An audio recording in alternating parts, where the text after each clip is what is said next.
I hope everyone's having a good day, good evening, good morning, good afternoon.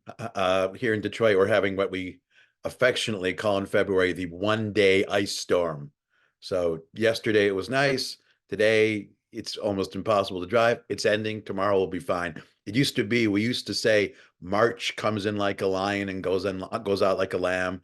Now it's kind of February, but it's more like the month is a weird hybrid between a lion and a lamb. So we never know what the weather's going to be like here. But anyway, today it's icy.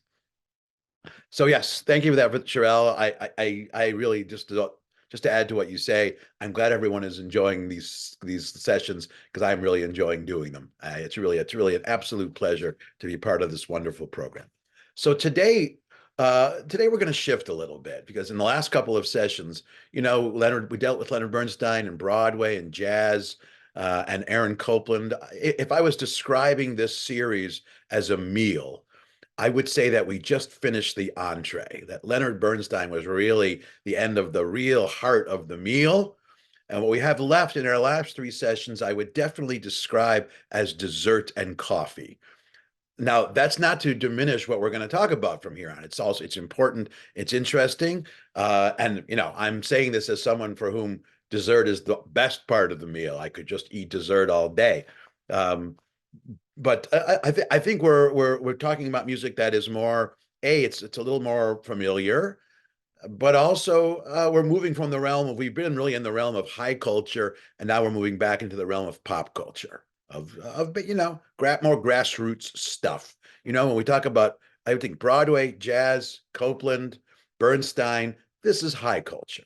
But now we're going to talk about Motown and rock and roll and folk music. And then in the last session, we're going to talk about Jewish folk music, um, like summer camp music. This is lighter stuff, but it's still very interesting and it's still very important. I just wanted to mention that little shift. And we're going to start this last part of the series by talking about Jews and Motown and the beginnings of rock and roll. Now, first, let me say what we're not going to do. You can Google Jews and rock and roll and find a long list of every Jewish member of every rock band, and there were many of them. That's not what we're going to do. You can find that laundry list. You don't need me to tell you that. Yes, there were lots of Jewish musicians. What I'm more interested in, and what I think is the more interesting part of the story, and is often the more interesting part of the story, is not a movement like rock and roll or Motown and rock and roll when it's fully developed. I think the beginnings are always fascinating. How this thing began, and that's where we're going to focus. And we're going to focus with the role that Jews played in creating this new genre of music. And in many ways, it was new. I mean, it was drawing strands from different parts of American culture, from different communities, and weaving them together in a very particular way.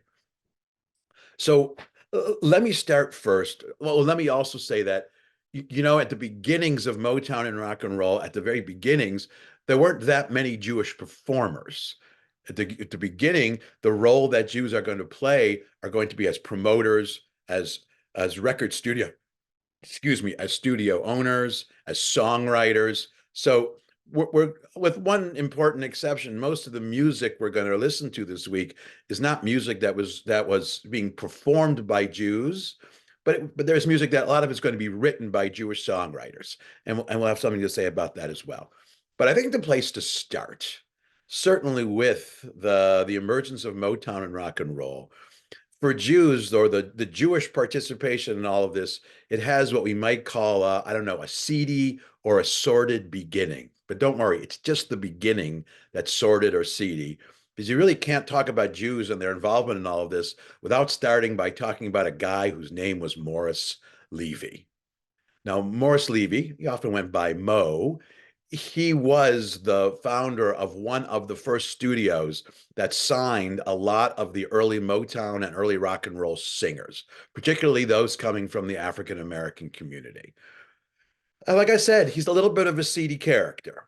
If you ever watch The Sopranos, the character Hesh, Tony Soprano's Jewish friend Hesh, Herschel Rabkin, is based on Morris Levy. So let me tell you a little bit about Morris Levy and his role in all of this, and then we can get him out of the way, and then we can talk about things that are less seedy and less, cringy. So Morris Levy grew up in New Jersey, a very typical second, third generation Jewish upbringing, lower middle class family.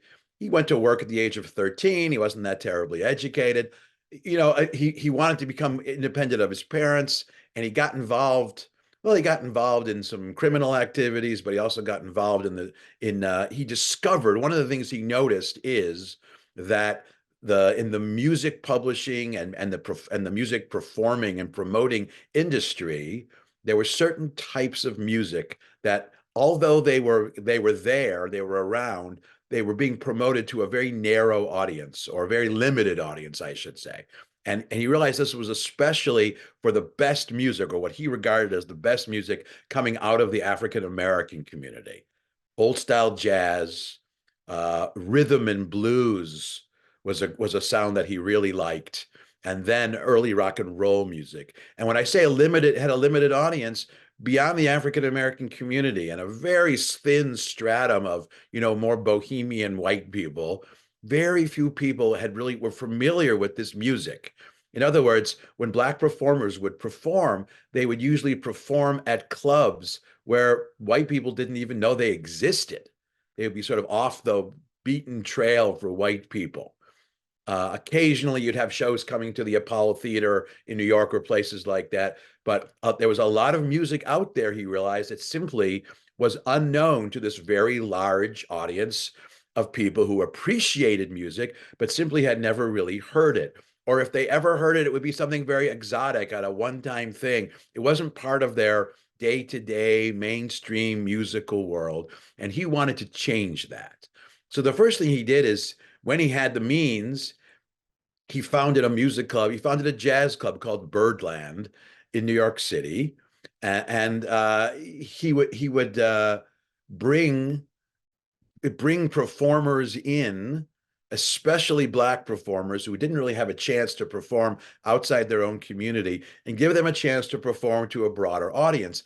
But he also would say, with the promise that if you do well here, I will help you reach this much broader audience, and an audience that has a lot more, collectively has a lot more money, a lot more people, and will sell a lot more records. He would make that promise. And so he was instrumental in starting the career of a lot of musicians, some of whom went on to have moderate careers, some of whom went on to have better careers. Now, I already see the question in the chat about Jews being involved in Motown music, eliciting kind of Black resentment. That is very true. And we can't pin it all on Morris Levy, but we can certainly pin some of it on him for the following reason.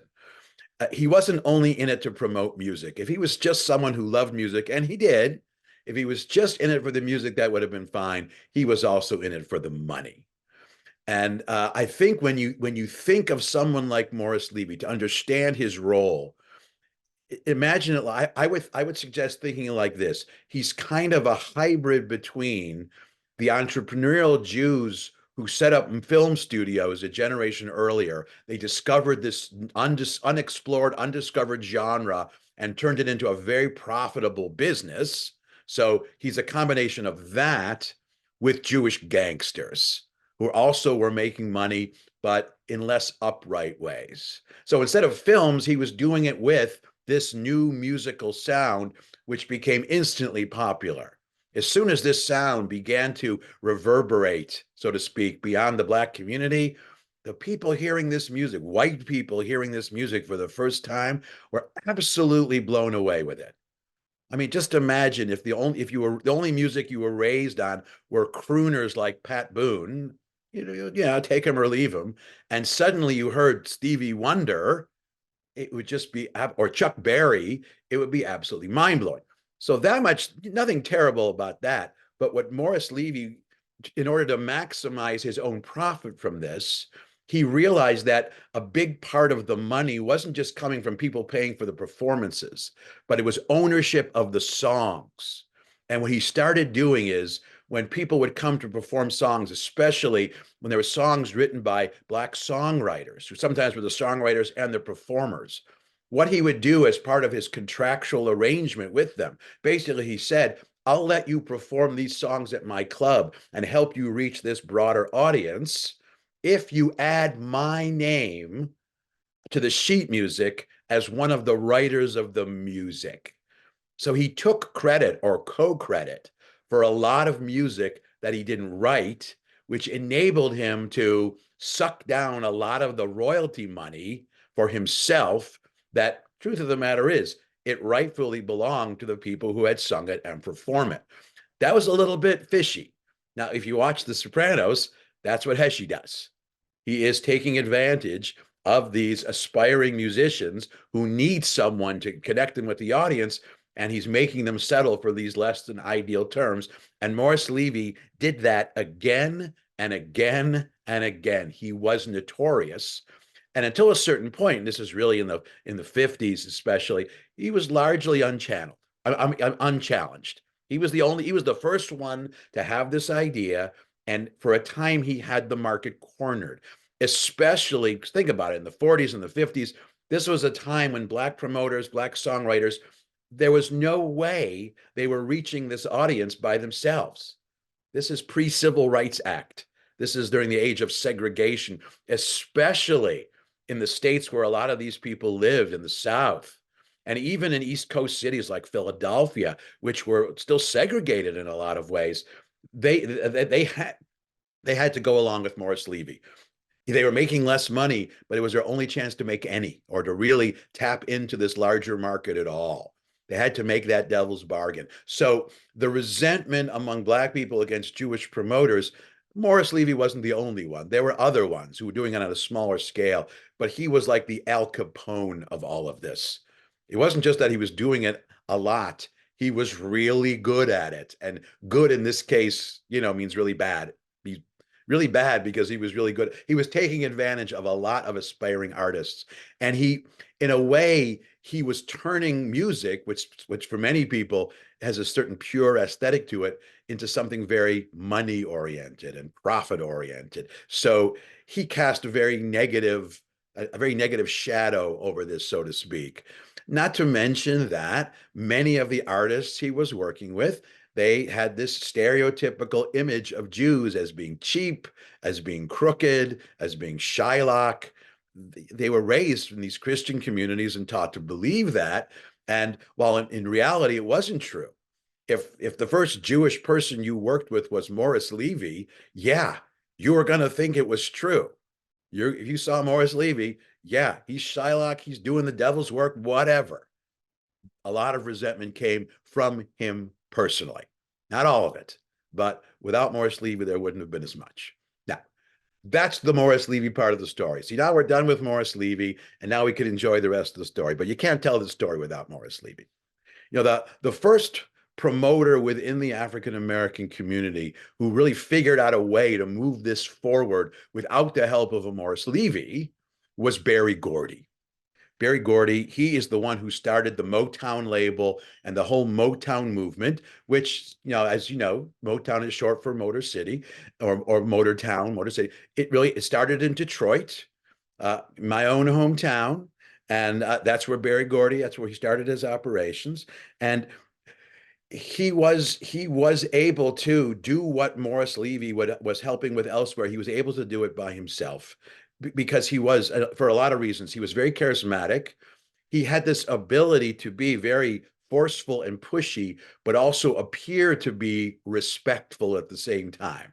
He really wasn't. He was a capable businessman and tough, but he recognized that, in 1960-ish, say, if you were a Black man and you came across as too tough, you're going to get the door slammed in your face, or worse. He knew how to play that situation well. He also good at recognizing talent.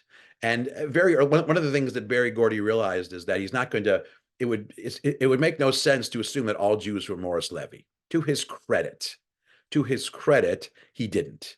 He recognized Morris Levy for what he was, but when he found talented songwriters or promoters who were Jewish, he didn't care.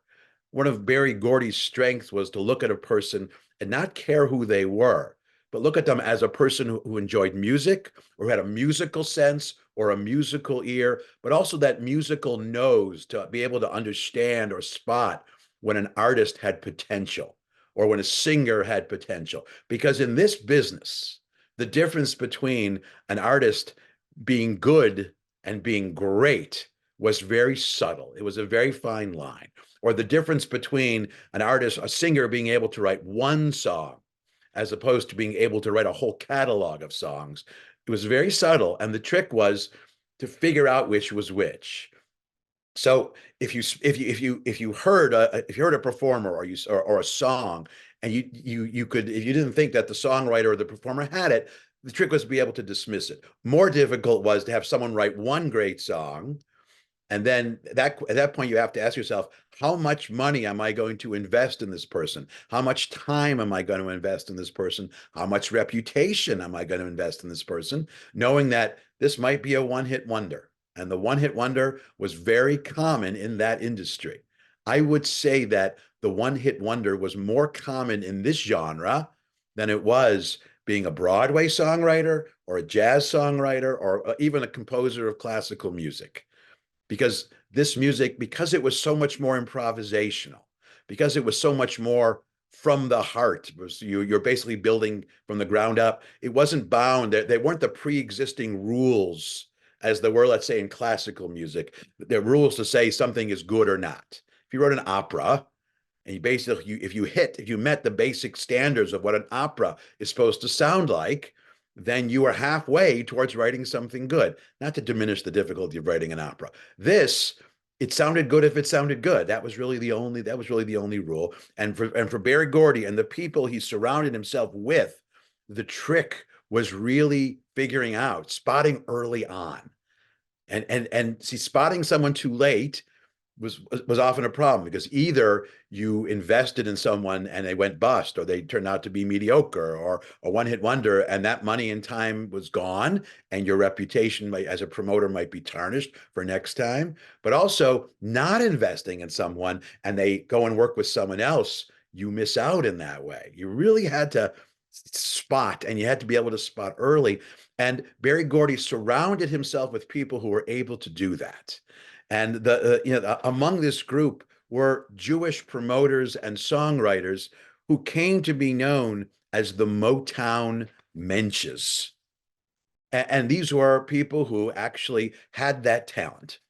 Now, one of the sounds he was able to pioneer as part of the whole Motown label was a brand of music called doo-wop music. Doo-wop was a kind of hybrid between rhythm and blues and jazz music. It was a softer rhythm and blues.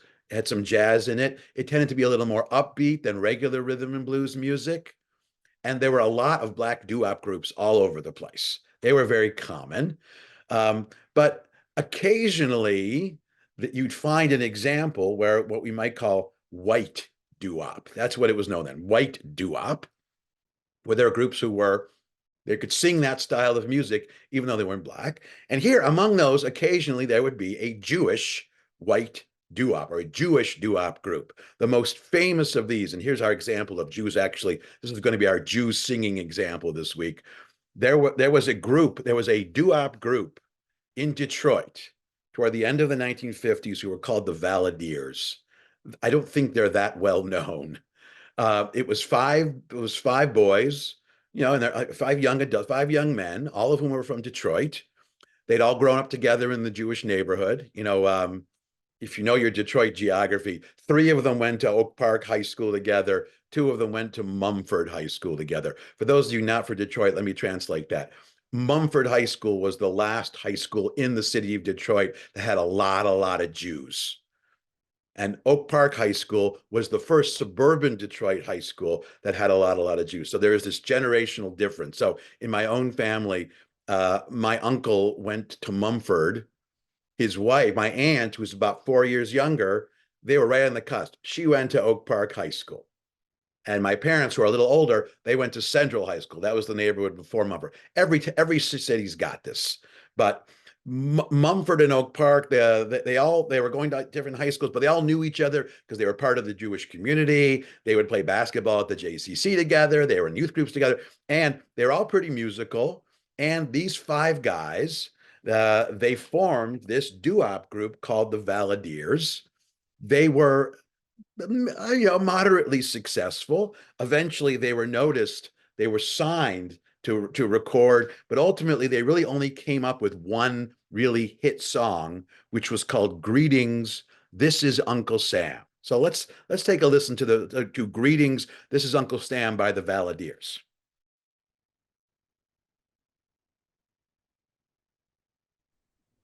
This is Uncle Sam. I want to take you to a far away. I need you.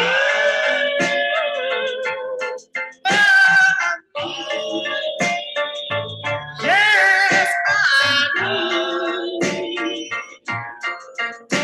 To look at me and say goodbye to all your buddies. Say hello to your new friend. You're in the army now. Your new life is just begun. I need you.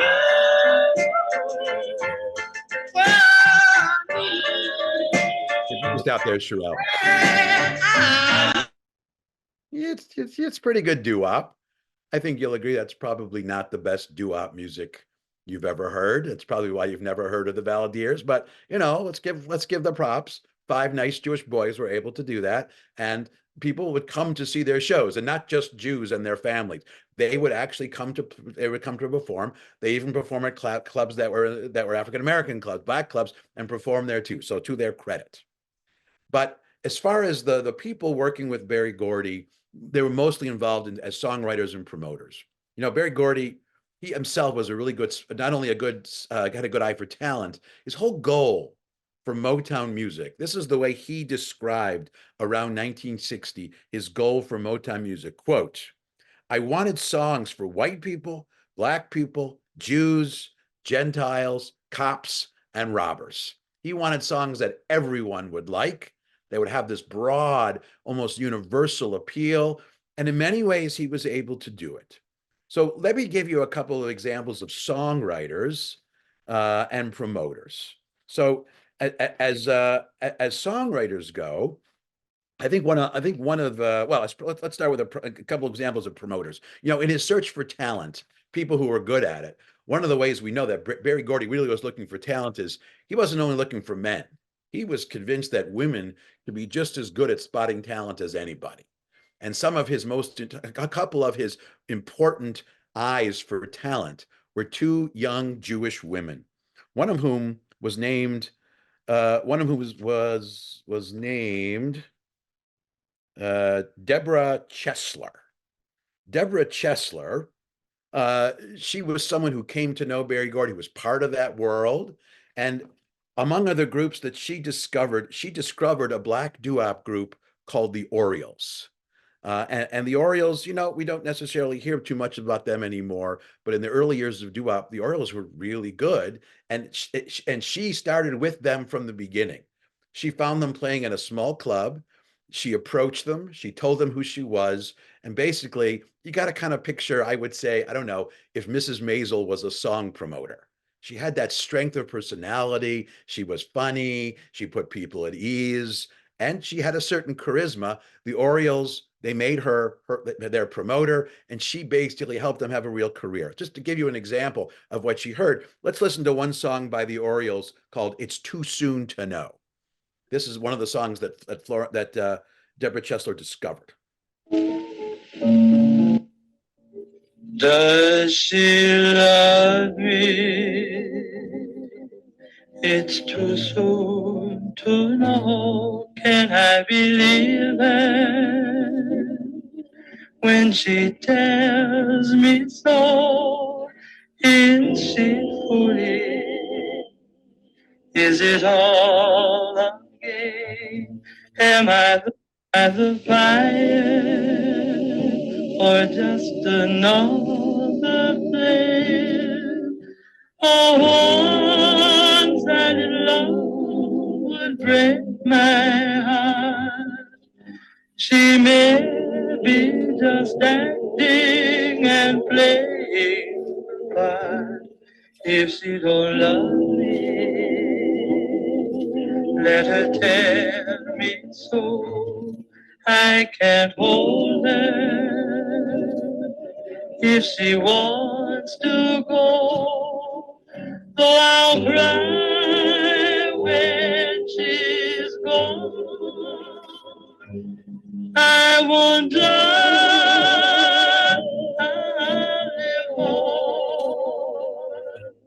if it's so. It's too soon. Too soon to Yeah, know. there she goes. Yeah, it's just more of that.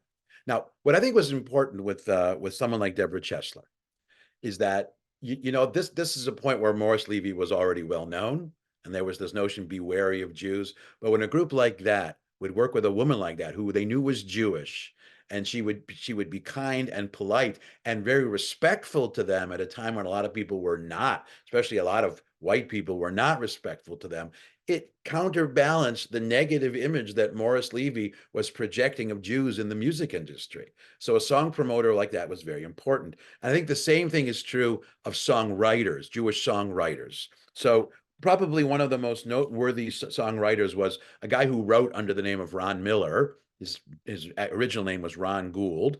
Also, this was a nice young Jewish guy who wanted to be a songwriter. He wanted to be in the business, and he just started writing songs. And the music he was writing music in the Motown style, combining rhythm and blues and doo-wop, maybe what would eventually be soft rock and roll. And eventually, he really became an important early songwriter in that new movement of music. I want to give you a couple of examples of songs that he wrote, because as his reputation improved, he began writing for more and more promising young singers. So let's listen to an example of a song. He wrote the song Touch Me in the Morning for this aspiring, young, dynamic singer whose name was Diana Ross. He was one of the first to discover her. So let's listen to a little bit about Touch Me in the Morning. So this is where the music starts to get a little better. Touch me, touch me in the morning, then just walk away.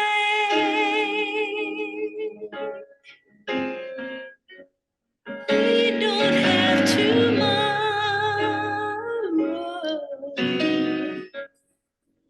but we had yesterday.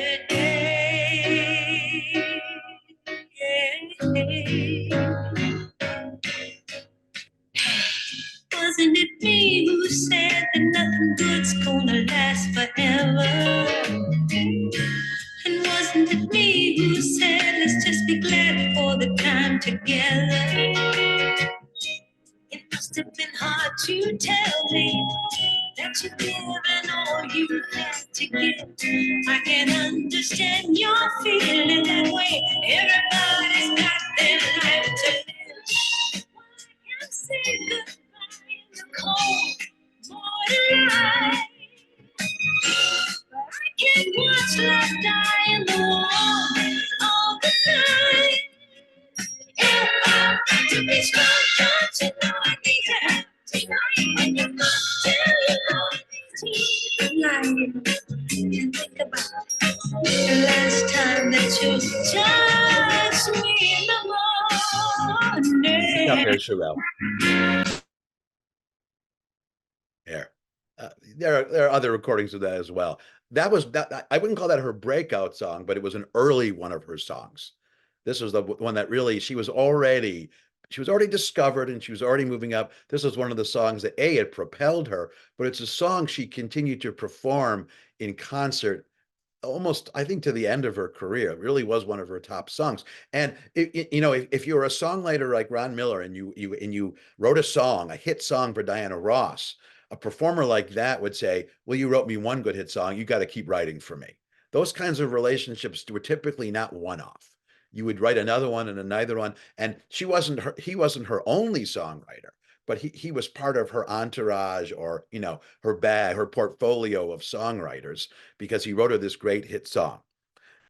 Another writer that he wrote early music for was another up and coming young African American singer who was also vision impaired. whose name was Stevie Wonder. See, now Diana Ross, Stevie Wonder, now we're really getting into the heart and soul, so to speak, of Motown. So the first song he wrote for Stevie Wonder was a song called For Once in My Life. And this was an early Stevie Wonder classic. So let's listen to a little bit of this For Once in My Life. Once in My Life.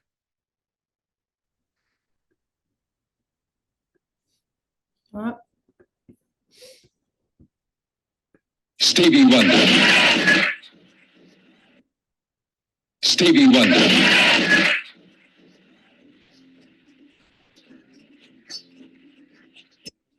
I don't know if we can hear.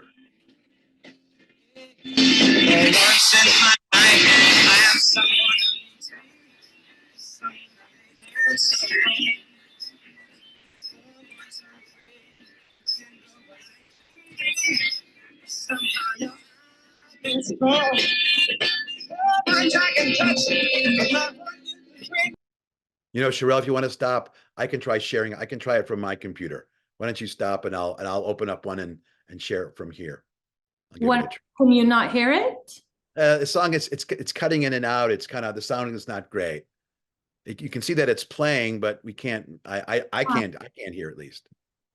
Let me try once again because on my side it sounds fine. So let's just try and tell me if it works. That's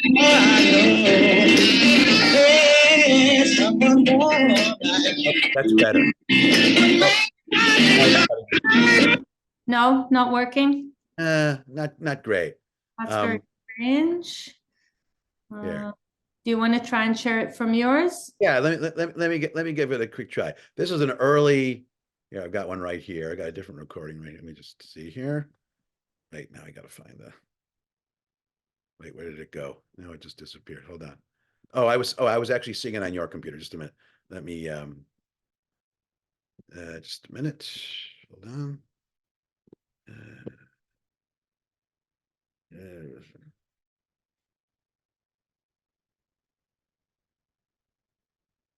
Okay. You have a different recording, or do you want me to send you that link? I'm going to try a different recording. Let me just see. Okay. I'm going to try this one right here. Drinking coffee every day didn't work for me, but I couldn't figure out. Hold on a second. Here we go. And let me share screen. Wait, where's my share screen? Just a minute. Okay. Share screen. Share sound. Okay. No, thanks. And there we go.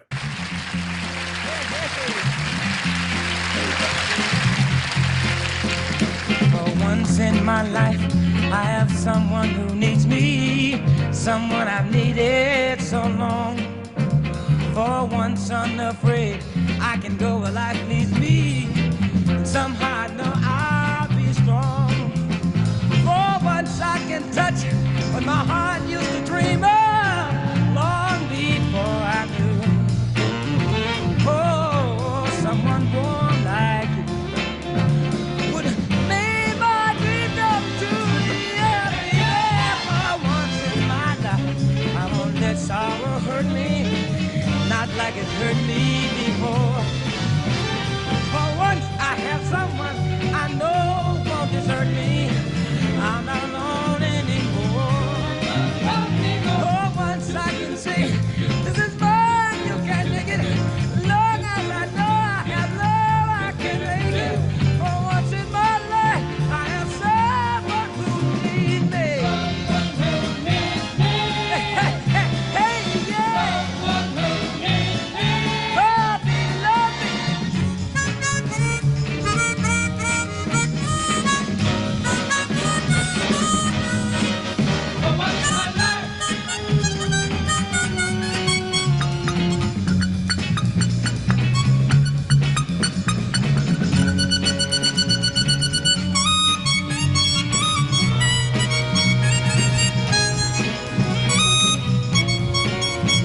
Okay, I think we can. I think that you get the point. That's a Stevie Wonder classic. That's a Stevie Wonder classic that Ron Miller wrote for him, and he continued to write songs for Stevie Miller for Stevie Wonder for much of his career. Now, he wasn't the only one. I mean, another example of a Jewish promoter who made a very important discovery, much like Deborah Chesler, this would be Florence Greenberg, Flo Greenberg. Now, Flo Greenberg, she discovered a group called the Shirelles, which is no connection to our host Shirelle, just to save you that trouble. The Shirelles, this was a group that she found. They were playing in local clubs. She heard them. And initially, she tried to find them representation with an existing label, but that didn't exactly work. And eventually, what she did for them was she founded her own label called Scepter Label in 1959, and she signed the Shirelles to that label. And eventually she would sell their contract to Alden Records, which was run by Don Kirshner. But she's the one who really discovered them. And she continued on as their manager, as their agent, and their promoter through much of their career. I mean, for people who knew the Shirelles and who knew the industry, it was difficult to think of the Shirelles and the success of the Shirelles without thinking of Florence Greenberg. So the song that she first heard, and probably their most famous song, was called "Will You Love Me Tomorrow." Now, there's another important part to it as well. They were discovered by Florence Greenberg when she was working together with Don Kirshner and the Alden Records. He had two young Jewish writers writing for him. One was named Jerry Goffin, and the other was a young woman whose name was Carole King. And they wrote a song for the Shirelles called "Will You Love Me Tomorrow" or "Will You Still Love Me Tomorrow." Now you got to, this was a big hit. This was a #1 hit. It was their big hit, a huge hit in the industry. And it propelled the careers of Jerry Goffin and Carole King as songwriters. But before we hear it, I just want you to know, this is a song that the Shirelles sang, but a song that was promoted by Florence Greenberg and written by Carole King and Jerry Goffin. And the synergy there, the partnership there was recognizable to all of them. You know, and in many ways, all of them would continue to see themselves as part of the same industry. So let's listen to a little bit of "Will You Love Me Tomorrow." Why don't you try, Shirelle? And if you can't find one, I'll play one. This one I think is familiar to you.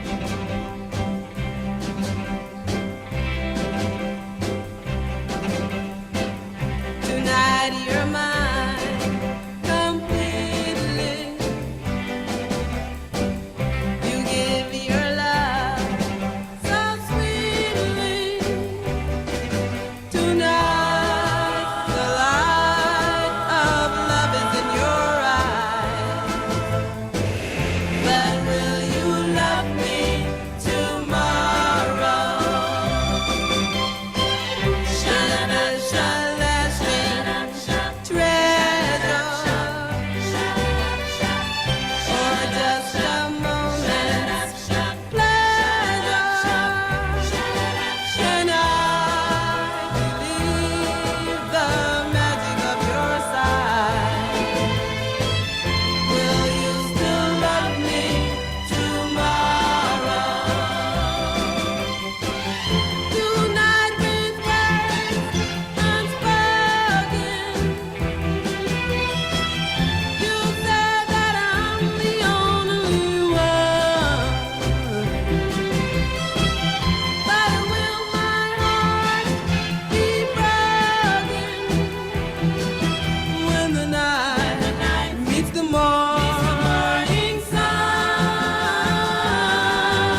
Now, part of the appeal here, and part of the, I would say, part of the synergy here is you have a Jewish songwriter and a Jewish promoter who are bringing this group to a broader audience, but you also have the performers, the way they're performing for this broader audience.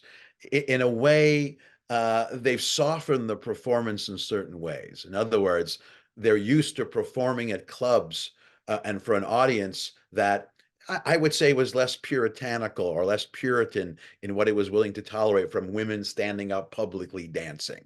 So the dance moves are toned down, the clothes, the hairstyle, it's all toned down. It's more, I don't know, primmer or neater. And that was the compromise these performers would make to be able to reach out to introduce themselves to a white audience. Several decades later, as a white audience became more acclimated to this, then they could simply transplant from one to the other. But they had to, they had to, I don't know if the word is sanitize or sort of make it a little cleaner in order to have its appeal. Now, the other reason why this arrangement worked out so well is there was nothing Morris Levy about any of it.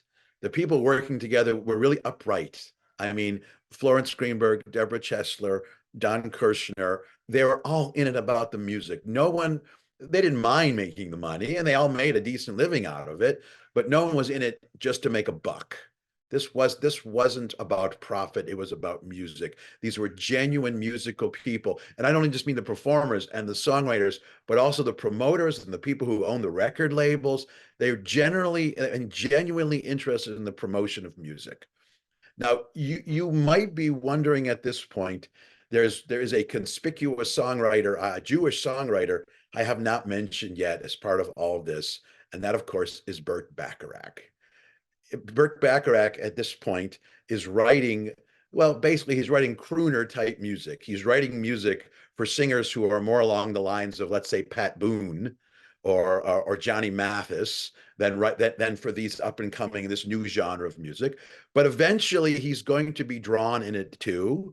And the person who's really going to draw him in and really connect the songwriting of Burt Bacharach and his songwriting partner, Hal David, the one who's going to connect them to this pool of up and coming musicians is going to be Don Kirshner, among others. One of the things, what he really adds to this story is, what if we didn't think of these as two separate communities of musicians? What if we really tried to combine the best songwriters with the best performers and not care where they were from or who they were or what they were raised with? Who cares? Let's just try to make some great music. And that, when he got Burt Bacharach and Hal David involved, the up and coming singer they began to write music for was this dynamic young woman whose name was Dionne Warwick. Now, she was really discovered, among others, by Don Kirshner, who brought her to a broader audience. But then he got these great songwriters to write for her. Now, they were used to writing for someone else. Burt Bacharach had to change his style a little bit. He had to expand his, let's call it, his musical horizon, his musical imagination. But when it got going, the synergy was there. They really complemented one another. So let's look at an example of a song that was written by Burt Bacharach and Hal David and performed by Dionne Warwick. And this is a song, well, the one I chose was called "Reach Out for Me" by Dionne Warwick, one of her early hits.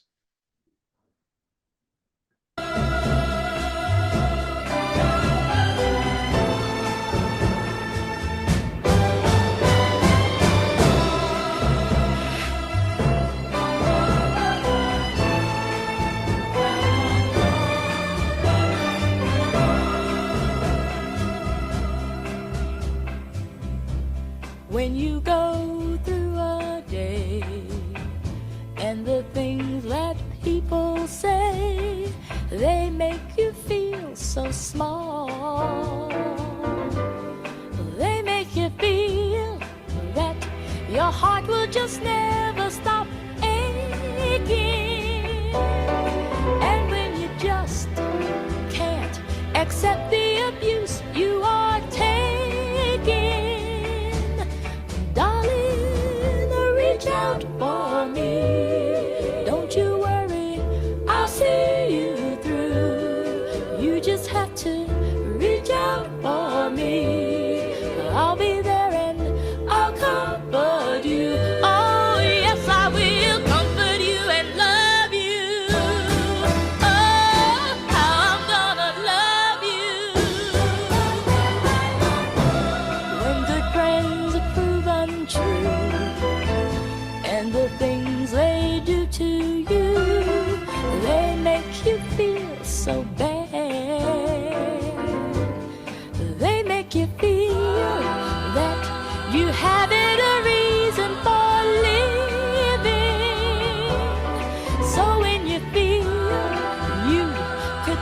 in the towel and just give in. My darling, reach out for me. Don't you worry, I'll see you through. You just have to reach out for me. I'll be there and I'll comfort you. Oh, yes, I will comfort you and love you. Oh, how I'm gonna love you.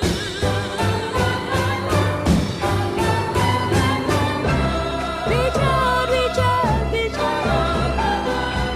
Oh, yeah. Please reach out for me, reach out. Oh, reach out for me. Oh, reach out for me. Oh, yeah, baby. And that's just a great song. And she is great. And I have to admit, I've loved Dionne Warwick my whole life. When I was younger, I had a little crush on Dionne Warwick. That's why I couldn't cut that song off in the middle. Now,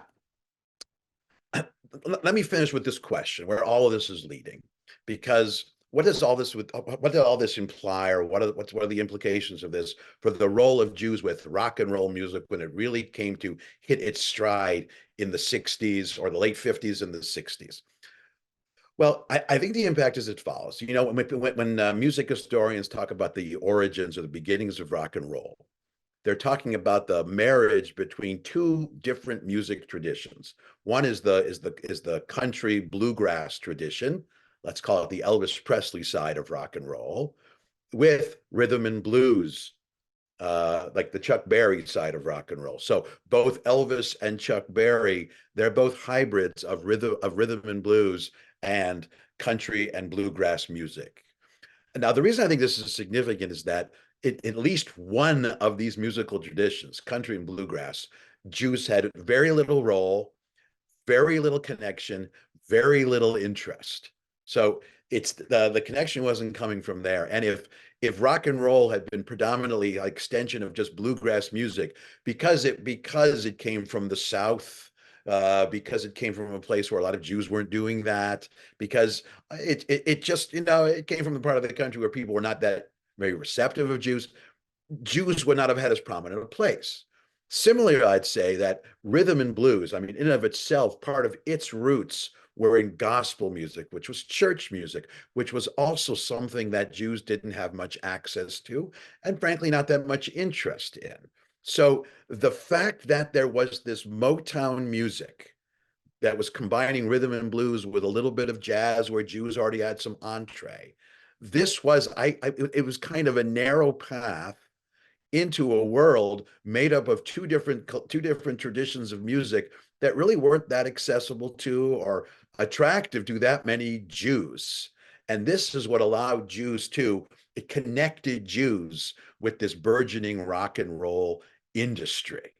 They really, Motown was a gateway. Motown was a way station for Jews. And because rock and roll, among other things, was built on Motown music, that was an important element of it. When rock and roll really begins to take off, there already are a lot of Jews involved as promoters, as songwriters. They were already there. And sometimes it simply meant taking the next step and joining this rock and roll revolution. Now, this revolution, as you know, it's already there. It's already beginning with Elvis Presley and Chuck Berry and some others, but it's with the Beatles, it's the British invasion that really starts it. Now, on the British side of things, there was much less Jewish involvement. There was some, but not very much. But the British invasion really became part of this rock and roll world more in the United States than it did in Great Britain, even though a lot of that music came from there. But once it came to the United States, the musicians and the bands involved in rock and roll, in a lot of ways, they shared Berry Gordy's vision. They shared Don Kirshner's vision. They what they really believed, they had this notion that let's make this about talent. Let's not make this about background. Let's not make this about religion or race or who people are. Let's look for the most talented people. And there were a lot among the talented people who had already established themselves as capable songwriters, as capable participants in this industry by the early 1960s. There were already Jews there, and they just continued. In addition, the fact that these Jews were already involved, it preempted any kind of stigma or any kind of stereotype or caricature or assumption, which people might have said, Jews are only good at the business side of this. They're not good at the musical side. They're not good at Jews are not creative people. They're just business people. And that might have led to a situation where Jews are only involved on the business side. They're only promoters, or maybe more benign versions of Morris Levy. But see, there already were Jewish songwriters who had proven themselves. Now, there weren't yet that many Jewish performers, but because there were already Jews writing the songs and Jews spotting the talent, as opposed to just running the business, it was a much shorter step for Jews to actually become performers in the industry. It would have been a difficult industry for Jews to break into if there were no Jews involved in the creative or musical side of the industry, but there already were. And that's why really from the mid-1960s, that's when we begin to have a kind of explosion. Well, I would say it's gradual. It starts gradually in the early 60s. By the time we get to the 70s, there are more and more Jewish members of rock and roll bands. If you Google it, you can see. Now, most of these bands, the lead singer wasn't Jewish or the most high profile person, but they would have a bass guitarist or a drummer or a member of the band that was Jewish. And that's really the norm. There are very few rock and roll bands that are all Jewish. Those Jewish bands, I suppose, tended to go in what's called a more Valadier sort of direction. Either the music wasn't good or they started to play Jewish music. They would perform at weddings and bar mitzvahs, but they couldn't quite break into the nightclub concert scene. But the individual talented Jew joining a band, that became as commonplace. And this isn't just about welcoming Jews into this larger fold. This is about an industry that self-consciously and deliberately was about quality, about music. In many ways, there is a parallel here between the music industry and professional sports. Because in professional sports, yes, for a long time in professional sports, there weren't a lot of Jews. Before Hank Greenberg, and Al Rosen, there were very few. And there weren't that many African Americans. But once one person got in and you recognize the talent, then it was just a question of who wants to get the most talent. And then it didn't matter who you were if you had the talent to play. After Hank Greenberg and Jackie Robinson, there were very few successful professional baseball franchises or scouts who were dismissing a player simply because they were Jewish or Black, because it wasn't practical anymore. Same thing in the music industry. A good musician, a good singer was a good musician and a good singer. And Jews are very much part of it. Now, on the rock and roll side of things, Jews are going to be supporting performers. Where Jews play a much more prominent role in actually performing music is going to be in I would call it the tangential area or the tangential genre of folk music. Because alongside the rock and roll revolution of the 1960s, we also have the folk music revival of the 1960s. Both are connected to the activism of the 1960s, to the counterculture, the anti-war movement. But on the folk music side, there's going to be a much more direct and blatant and immediate Jewish presence. And that's something we're going to look at next time. Wow. Thank you. We have time for a couple of questions. So one of the first ones is, did any of these Jewish songwriters bring in some of their Jewish influences or roots into their songwriting, or did that not happen? That's a great question. That we're going to see more when we talk about folk music. When we look at the music of Bob Dylan, for example, Carole King, Phil Oakes, there we'll see some Jewish. Here, the Jews who were making it into the Motown, the rock and roll industries, I mean, to make it into that industry, you're really entering a different world. And it would take probably a decade or two before there was space for something specifically Jewish. Now, one of the reasons for that is where this music was rooted. It was rooted in the culture of the Black community. It was rooted in the culture of the Appalachia country Western community, neither of which was very Jewish. So Jews were being accepted, and they're making it in based on their music, not based on their background or their stories. Excuse me, but eventually the stories and experiences of Jews will make it in.